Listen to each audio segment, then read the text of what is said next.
ضائع کر دیتے ہیں۔ تاجروں کا سیزن آتا ہے تو تاجر پہلے سے تیاری کرتے ہیں کہ اس سیزن کے اندر میں نے مالدار بننا ہے، اتنا مال میں نے کمانا ہے کہ پھر میں نے سارے سال گھر میں بیٹھ کر کے کھانا ہے۔ ٹیلر لوگ تیاری کرتے ہیں، عید کے موقع پہ اتنی محنت کریں گے رات دن کہ سال بھر اگر کوئی کسٹمر نہ بھی آئے تو وہ گھر بیٹھ کے آرام سے کھا سکے۔ کپڑے والے سوچتے ہیں کہ سیزن آئے گا، جو بھی سیزن ان کا آتا ہے اتنا کمائیں گے کہ سال بھر بیٹھ کے کھائیں گے۔ لوگوں، جیسے کپڑوں کا سیزن آتا ہے، ٹیلروں کا سیزن آتا ہے، پھلوں کا سیزن آتا ہے، ایک سیزن نیکیوں کا بھی آتا ہے، ایک سیزن مغفرت کا بھی آتا ہے، ایک سیزن جنتی بننے کا بھی آتا ہے، ایک سیزن اللہ کو راضی کرنے کا بھی آتا ہے۔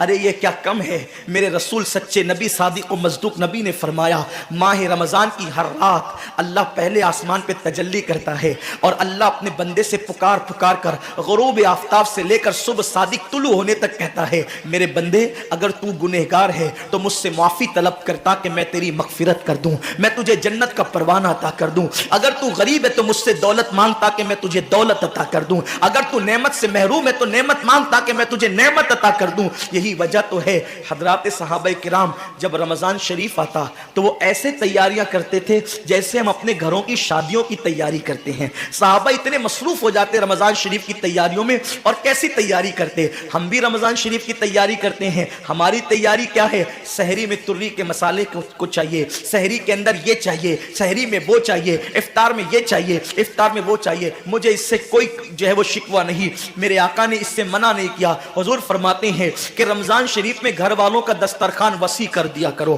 گھر والوں پہ زیادہ خرچ کیا کرو، اس لیے کہ جو گھر والوں پہ رمضان شریف میں خرچ کرتا ہے اللہ اس کو اپنی راہ میں خرچ کرنے کا ثواب عطا کرتا ہے۔ اور فاروق اعظم فرماتے ہیں جو رمضان شریف میں کشادگی کرے گھر والوں پر اللہ اسے جہاد میں خرچ کرنے کا ثواب عطا کرتا ہے۔ مجھے اس سے کوئی شکوہ نہیں، لیکن صحابہ کی تیاری کیا ہوتی تھی؟ جب رمضان شریف آتا صحابہ اپنے بستر کو باندھ دیا کرتے تھے۔ رمضان شریف آتا تو صحابہ بستر کو باندھ دیتے تھے۔ کیوں باندھ دیتے تھے بستر کو؟ اس لیے کہ اب سونا نہیں ہے، سونے کی راتیں 11 مہینے کی راتیں ہیں، اب غفلت میں زندگی نہیں گزارنا ہے، بلکہ راتوں کو جگ کر دن کو جگ کر اللہ کی اتنی عبادت کرنا ہے کہ عبادت کا سیزن آ گیا۔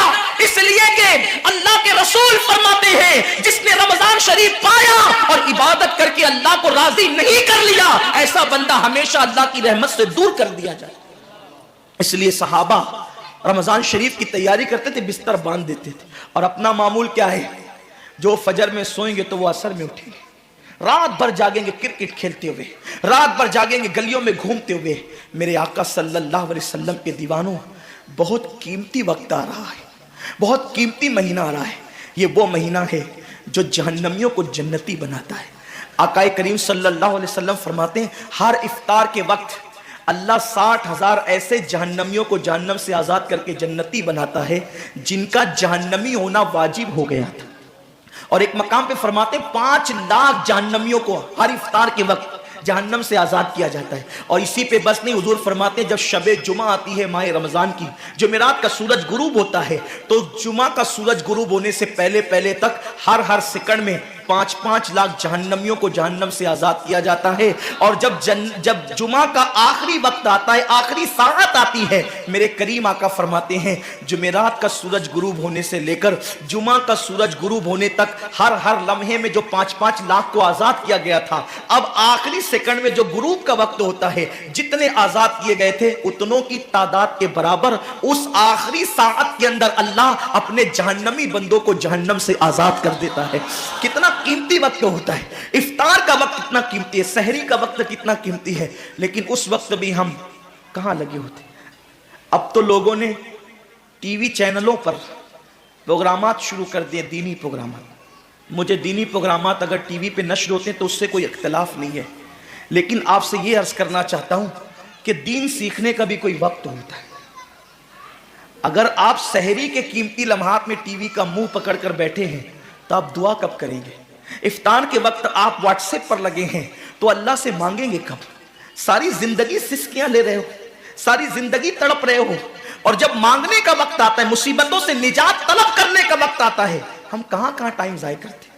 حضرت سیدہ ام ہانی رضی اللہ تعالیٰ عنہ فرماتی ہیں کہ میں نے اپنے کریم آقا صلی اللہ علیہ وسلم سے سنا اللہ کے رسول صلی اللہ علیہ وسلم نے فرمایا اس وقت تک میری امت ذلیل نہیں ہوگی، اس وقت تک میری امت رسوا نہیں ہوگی جب تک وہ ماہ رمضان کا احترام کرتی رہے گی۔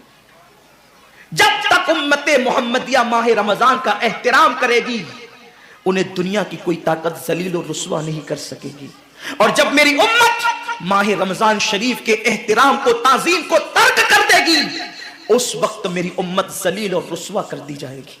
آج لوگ سیریا کی تباہی پر ماتم کر رہے ہیں، آج لوگ یمن کی گھروں کو آگ میں جلنے کے حوالے سے بے قراری کا اظہار کر رہے ہیں، آج لوگ ہندوستان میں مسلمانوں کا حال زار دیکھ کر افسوس کر رہے ہیں۔ بڑے بڑے اسکالر مفکرانہ تقریر کرتے ہیں امت کا حال کیا ہے، امت کا حال کیا ہے، امت ذلیل کیوں ہو رہی ہے، امت رسوا کیوں ہو رہی ہے۔ آصفہ کی آبرو پر آنسو بہانے والوں کبھی احساس بھی کیا کہ یہ امت کی ذلت کی وجہ کیا ہے؟ ایک ننھی سی آصفہ کی اگر آبرو جاتی ہے تو وہ کشمیر کے کسی ننھی سی بچی کی آبرو نہیں گئی بلکہ پوری امت محمدیہ کی آبرو سے کھیلا گیا۔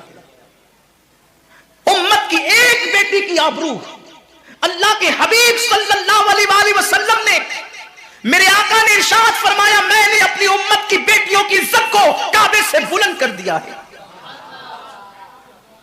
وہ دنیا کی اور قومیں ہوگی جو اپنی بیٹیوں کی آبرو کا نیلام کر کے اپنے تخت و تاج کے لیے سامان کرتی ہے، یہ مسلمان قوم ہے جو اپنی جانوں کو قربان کر کے اپنی امت کی، اپنی قوم کی بیٹیوں کی عزت کی حفاظت کرنا جانتی ہے۔ میں آبرو لوٹنے والوں سے مخاطب نہیں ہوں، اس لیے کہ مجمع آبرو لوٹنے والوں کا نہیں ہے۔ جو سن رہے میں ان سے بات کرنا چاہتا ہوں، جن تک میری آواز پہنچ نہیں سکتی میں ان سے مخاطبت نہیں کرنا چاہتا۔ اہل سیاست کے معاملات جانے، ظالم اپنے ظلم کے انجام کو پہنچنے کے لیے تیار رہے، کفر کردار تک کے کافر اپنے کفر کے انجام کو پہنچنے کے لیے تیار رہے، میں نے ان سے کوئی گفتگو نہیں کرنا۔ لیکن آج کسی قوم کی بیٹی کی اگر آبرو کو لوٹ کر کے امت کو ذلیل کرنے کی کوشش کی جا رہی ہے، اگر تمہارے گھروں کو جلا کر تمہیں بے گھر کرنے کی کوشش کی جا رہی ہے، اگر تمہیں تباہی کے دہانے پر پہنچانے کی کوشش کی جا رہی ہے، اگر تمہیں غربت کی سطح سے نیچے گرا کر تمہارے ایمان کو چھیننے کی کوشش کی جا رہی ہے، تو کب تک دوسروں پر انگلی اٹھاتے رہو گے؟ میری قوم کے جوانوں، اللہ کے حبیب نے آج سے 1450 سال پہلے تمہاری ذلت و رسوائی کا سبب بیان کیا۔ اقبال رونا روتے ہیں، وائے ناکامی متائے کارواں جاتا رہا، کارواں کے دل سے احساس زیا جاتا رہا۔ ماہ رمضان میں شراب کے اڈوں کو آباد کرنے والے، ماہ رمضان میں زنا کے اڈوں کو آباد کرنے والے، ماہ رمضان میں چھپ چھپ کر کھانے والے، ماہ رمضان میں اللہ اکبر اپنے ہاتھوں کی انگلیوں سے انٹرنیٹ کی بٹن کو چھیڑ کر کے زنا کے مناظر دیکھنے والے، اپنے ماں باپ کا دل دکھانے والے، لوگوں پہ ظلم کرنے والے، نماز کے اوقات میں بستر کی پہ سکون کی نیند سونے والے، دل کھول کر، کان کھول کر اپنے ایمان کے کانوں سے، اپنی غیرت کے کانوں سے، اپنے دل کے کانوں سے میرے نبی کی حدیث کو سن لو۔ اللہ کے حبیب صلی اللہ علیہ وسلم فرماتے ہیں میری امت کو اس وقت تک کوئی رسوا نہیں کر سکے گا، میری امت کو اس وقت تک کوئی ذلیل نہیں کر سکے گا جب تک امت ماہ رمضان شریف کا احترام کرتی رہے گی۔ حضرت ام ہانی نے پوچھا یا رسول اللہ ماہ رمضان شریف کا احترام کرنا کیا ہے اور رمضان شریف کا حق ضائع کرنا کیا ہے؟ آقا فرماتے ہیں جو رمضان شریف میں بھی کبیرہ گناہوں میں مبتلا ہوتے ہیں وہ رمضان شریف کے حق کو ضائع کرتے ہیں، اور جو رمضان شریف کے حق کو ضائع کر دے پھر اس وقت امت کو ذلت و رسوائی سے دنیا کی کوئی طاقت بچا نہیں سکتی۔ آج ماہ رمضان شریف کا احترام کیا ہو رہا ہے؟ کل تک کے مسلمان اور دنوں میں گناہ کرتے تھے، لیکن رمضان شریف آتا تھا تو کم سے کم فلمیں لوگ دیکھنا بند کر دیتے تھے، داڑیاں منڈانا بند کر دیتے تھے، مسجدوں کو آباد کرنا شروع کر دیتے تھے۔